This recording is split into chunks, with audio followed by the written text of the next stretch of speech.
Hello बच्चों, एक बार फिर स्वागत है आपका हमारे यूट्यूब चैनल आशीष सिंगल मैथ्स में। हम 11th क्लास की मैथ्स की ऑनलाइन क्लासेस ले रहे हैं, जिसमें हमने एक्सरसाइज स्टार्ट की है सम्मिश्र संख्याएं। इसके शुरू के 2 पार्ट आप देख चुके हैं और आप पढ़ चुके हैं काल्पनिक संख्याएं क्या होती हैं, उनके बारे में कैसे क्वेश्चंस हम सॉल्व करते हैं, ट्रिक पढ़ चुके हैं। अब स्टार्ट कर रहे हैं हम हमारा मेन टॉपिक सम्मिश्र संख्याएं, कॉम्प्लेक्स नंबर, जो इस प्रश्नावली का नाम भी है, सम्मिश्र संख्याएं। अब आप सोच रहे होंगे सर सम्मिश्र संख्याओं की क्या जरूरत आन पड़ी, जो इन्हें भी अलग से परिभाषित करना पड़ा। तो देखो, एक समीकरण हम सॉल्व करते हैं, उसके आधार पर आप समझ जाओगे कि सम्मिश्र संख्याएं क्या होती हैं।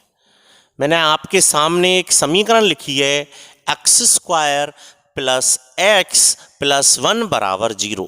मैंने कहा इस समीकरण को हल करो। आपने काफ़ी सोचा, गुणनखंड करने के बारे में काफ़ी देर तक आपने सोचा, लेकिन आपको गुणनखंड नहीं मिले, तो आपने मजबूरी में याद किया श्रीधराचार्य जी को। क्या कहते हैं श्रीधराचार्य जी, क्या कहते हैं, उनका सूत्र क्या कहता है, आपको याद है? x = -b + -√b² - 4ac/2a।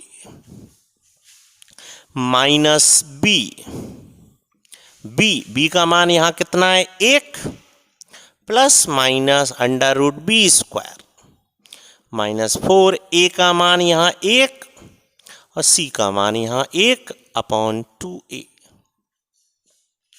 क्या आ गया? x बराबर आ गया -1 + -√1 -4, 1 - 4 मतलब -3/2। आपने देखा अंडर रूट के अंदर माइनस का चिन्ह आया है, माइनस का चिन्ह तो हम पढ़ के आए हैं, ऋणात्मक संख्याओं का जब भी वर्गमूल लेना हो आयोटा आता है। तो बोलो 3 का वर्गमूल √3 और माइनस का वर्गमूल आयोटा/2। 2 को मैं अलग अलग कर दूं तो -1/2 + -√3/2 आयोटा आ गया। 2 मान आ गए ना x के। कौन कौन से मान आ गए x के? -1/2 + √3/2 आयोटा आया एक, तो एक आया -1/2 -√3/2 आयोटा। आ गए मान। तो बच्चों आप ये देख पा रहे हैं, ये आपके सामने जो संख्याएं आई हैं, इन संख्याओं में एक हिस्सा तो आयोटा वाला है और एक हिस्सा बिना आयोटा वाला है। तो जिस हिस्से में आयोटा चिपका हुआ रहता है, उस हिस्से को तो हम कहते हैं काल्पनिक भाग। क्या कहते हैं इसको हम? काल्पनिक भाग। और जिस हिस्से में आयोटा चिपका हुआ नहीं है, इसको हम कहते हैं वास्तविक भाग। क्या कहते हैं बच्चों? वास्तविक भाग। और इस संख्या को, ऐसी पूरी संख्या को जो वास्तविक भाग और काल्पनिक भाग के योग या अंतर से बनी हुई हो, ऐसी पूरी संख्या को हम कहते हैं सम्मिश्र संख्या। क्या कहते हैं? सम्मिश्र संख्या। इन संख्याओं को हम z से प्रदर्शित करते हैं। मतलब मैं आपको शॉर्ट में समझाऊं तो सम्मिश्र संख्याएं वे संख्याएं होती हैं जिनको a + आयोटा/b के रूप में लिखा जा सके। ये वे संख्याएं होती हैं जिनको x + आयोटा/y के रूप में लिखा जा सके। इन संख्याओं को हम सम्मिश्र संख्याएं कहते हैं, इन्हें हम z से प्रदर्शित करते हैं। तो सम्मिश्र संख्याओं का मतलब क्लियर हो गया। ऐसी संख्याएं जिन्हें वास्तविक संख्याएं और काल्पनिक संख्याओं के योग के रूप में लिखा जा सके, उन्हें हम कहते हैं सम्मिश्र संख्याएं। सम्मिश्र संख्याओं का ये रूप स्टैंडर्ड रूप होता है, मानक रूप होता है। ये मानक रूप है, स्टैंडर्ड फॉर्म है। यदि आपसे पूछा जाए कि सम्मिश्र संख्या की स्टैंडर्ड फॉर्म बोलो, मानक रूप बोलो, तो आप बोलेंगे z बराबर ए प्लस आयोटा बी, या आप बोलेंगे z बराबर x प्लस आयोटा वाई। बच्चों क्लियर कर लें दिमाग में, a प्लस आयोटा बी, इसमें आयोटा सिर्फ एक जगह है, यहां पर इस हिस्से में आयोटा नहीं है। यदि कहीं एक से ज़्यादा जगह पर आयोटा होगा ना, हम आयोटा कॉमन ले लेंगे। और आयोटा की घात भी ज़्यादा नहीं होनी चाहिए, ज़्यादा से ज़्यादा आयोटा की एक घात होनी चाहिए। आयोटा की ज़्यादा घात हुई तो हम उसका मान निकाल लेंगे, आयोटा को हल कर लेंगे सब जगह से और इकट्ठा कर लेंगे आयोटा वाला हिस्सा। इस हिस्से को हम कहेंगे काल्पनिक भाग और इस हिस्से को हम कहेंगे वास्तविक भाग। ठीक है बच्चों, ये बात बिल्कुल क्लियर हो गई। आगे बढ़ते हैं। अब बात आती है, क्या दुनिया की समस्त संख्याएं अब परिभाषित हो गई हैं या अभी भी कुछ और रह गया सर? तो देखो बच्चों, अब दुनिया की समस्त संख्याएं परिभाषित हो चुकी हैं और दुनिया की कोई भी संख्या आप उठा लो वो सम्मिश्र संख्या होती ही है। क्या कह रहे हो सर, ये -2 भी क्या सम्मिश्र संख्या है? हाँ बिल्कुल, इसमें भी आयोटा है। आपकी तेज नजरें पहचान नहीं पाई। देखो x प्लस आयोटा वाई लिख तो दिया, x प्लस आयोटा वाई, और जो इस रूप में लिखी जा सके उसको हम सम्मिश्र संख्या कहते हैं। x plus iota y, iota वाला हिस्सा नहीं था, लेकिन आयोटा 0 से गुना करेंगे तो 0 ही तो आएगा, और 0 तो हर जगह मौजूद है प्लस में। आपने कहा इसका मतलब सर जितनी भी वास्तविक संख्याएं हैं वो सारी संख्याएं ऑटोमेटिक सम्मिश्र संख्याओं में गिनी जाएंगी? बिल्कुल, जितनी भी वास्तविक संख्याएं हैं वो सारी संख्याएं सम्मिश्र संख्याओं में गिनी जाएंगी। और जो काल्पनिक संख्याएं, वो 3 आयोटा काल्पनिक संख्या है, ये भी सम्मिश्र संख्या होगी। क्यों? देखो x plus iota y, x नहीं है 0 प्लस आयोटा वाई सम्मिश्र संख्या हो गई। इसका मतलब दुनिया की समस्त संख्याएं कैसी हैं? सम्मिश्र। मतलब मैं यदि इनको समुच्च में दिखाऊं, यदि गोलों में दिखाऊं, तो दुनिया का सबसे बड़ा हिस्सा है सम्मिश्र संख्या। इसके अंदर आती हैं वास्तविक संख्या, इसके अंदर आती हैं परिमेय संख्या और अपरिमेय संख्या। ये परिमेय और ये अपरिमेय। ये अलग अलग गोले क्यों बनाए? क्योंकि ये दोनों, जो परिमेय वो अपरिमेय नहीं हो सकती और जो अपरिमेय वो परिमेय नहीं हो सकती। और परिमेय संख्याओं के अंदर आती हैं पूर्णांक संख्याएं और पूर्णांक संख्याओं के अंदर आती हैं पूर्ण संख्याएं और पूर्ण संख्याओं के अंदर आती हैं प्राकृत संख्याएं। मतलब दुनिया की समस्त संख्याएं ऑटोमेटिक सम्मिश्र संख्याएं होती हैं। अब 0 के बारे में बताओ बच्चों, 0 कैसी संख्या है? सम्मिश्र संख्या है। क्यों? क्योंकि इसको हम लिख सकते हैं 0 प्लस आयोटा 0। आगे बात समझ में, तो सम्मिश्र संख्याओं की परिभाषा क्या हुई? ऐसी संख्याएं जिनको a प्लस आयोटा b के रूप में लिखा जा सके सम्मिश्र संख्याएं कहलाती हैं। इन्हें हम z से प्रदर्शित करते हैं। आप उदाहरण लिख के समझाएं कि दुनिया की समस्त संख्याएं सम्मिश्र संख्याएं होती हैं। गोला बनाने की जरूरत नहीं है, तो समझाया है। ओके, आगे बढ़ें। इसको लिखे रहने देते हैं, हम कुछ निष्कर्ष निकलेंगे।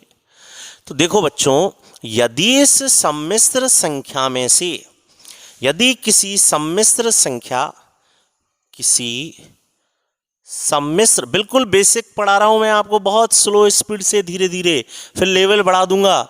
यदि कोई सम्मिश्र संख्या z बराबर हमारे पास है a plus iota b, a plus iota b। देखो हमेशा सम्मिश्र संख्या स्टैंडर्ड रूप में होनी चाहिए, नहीं है तो हम बदलेंगे कैसे, वो मैं आपको सिखाऊंगा अभी सवालों से।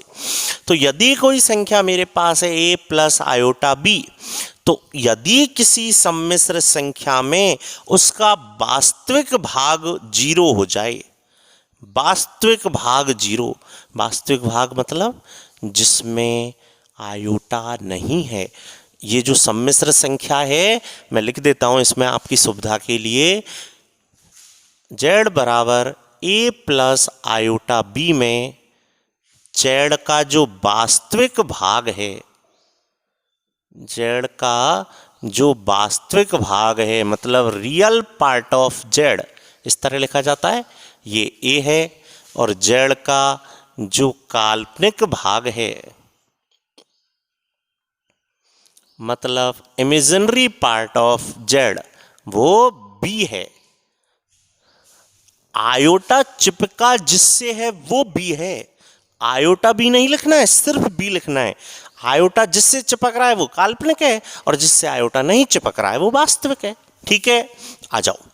तो यदि इसमें वास्तविक भाग 0 हो तो ऐसी संख्या को वास्तविक भाग 0 हो, लाइव टेलीकास्ट देख लो, यदि वास्तविक भाग 0 हो तो ऐसी सम्मिश्र संख्या को हम कह सकते हैं विशुद्ध काल्पनिक संख्या। देखो वास्तविक भाग 0 हो गया तो वो संख्या कैसी होगी, काल्पनिक, तो ऐसी संख्या को, तो यह संख्या z क्या होगी, विशुद्ध काल्पनिक संख्या होगी।